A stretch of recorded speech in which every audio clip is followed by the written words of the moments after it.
തുടരും എന്ന ചിത്രത്തിൻ്റെ മൂന്നാം ദിവസത്തെ തമിഴ്നാട് ബോക്സ് ഓഫീസ് കളക്ഷൻ റിപ്പോർട്ടാണെന്ന് നമ്മൾ നോക്കാൻ പോകുന്നത്. വീഡിയോയിലേക്ക് മുൻപ് വീഡിയോ ലൈക്ക് ചെയ്യുക, ചാനൽ സബ്സ്ക്രൈബ് ചെയ്യുക. ഏപ്രിൽ മെയ് മാസം അങ്ങോട്ട് ധാരാളം ചിത്രങ്ങൾ OTT റിലീസ് ചെയ്യും.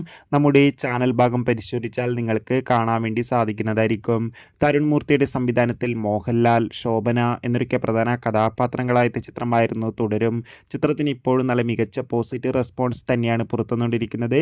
അതുകൊണ്ട് തന്നെ എല്ലാ സിനിമാ പ്രേമികളും ഒരേപോലെ തുടരും എന്ന ചിത്രത്തിൻ്റെ ഓരോ ദിവസത്തെ ഓരോ കളക്ഷൻ റിപ്പോർട്ടും അറിയാൻ വേണ്ടി കാത്തിരിക്കുകയാണ്. ഫൈനലി ചിത്രത്തിൻ്റെ ഏറ്റവും പുതിയ തമിഴ്നാട് ബോക്സ് ഓഫീസ് കളക്ഷൻ റിപ്പോർട്ടൊക്കെ പുറത്തുവന്നിരിക്കുകയാണ്. മൂന്നാം ദിവസം ഞായറാഴ്ച ആയതുകൊണ്ട് തന്നെ തമിഴ്നാട്ടിലും അത്യാവശ്യം മികച്ചൊരു ബുക്കിംഗ് ആയിരുന്നു ചിത്രത്തിന് നടന്നത്. അതുകൊണ്ട് തന്നെ തമിഴ്നാട്ടിൽ നിന്ന് മാത്രം 50 ലക്ഷത്തിൻ്റെ അടുത്ത് വരെ കളക്ഷൻ നേടിയെടുക്കാൻ വേണ്ടി സാധിക്കുമെന്നാണ് ട്രാക്കിംഗ് റിപ്പോർട്ടുകൾ സൂചിപ്പിക്കുന്നത്. കാത്തിരിക്കാം. തുടരും എന്ന ചിത്രത്തിൻ്റെ കൂടുതൽ ബോക്സ് ഓഫീസ് കളക്ഷൻ റിപ്പോർട്ടിനായി അടുത്തൊരു വീഡിയോയിൽ കാണും വരെ ബൈ.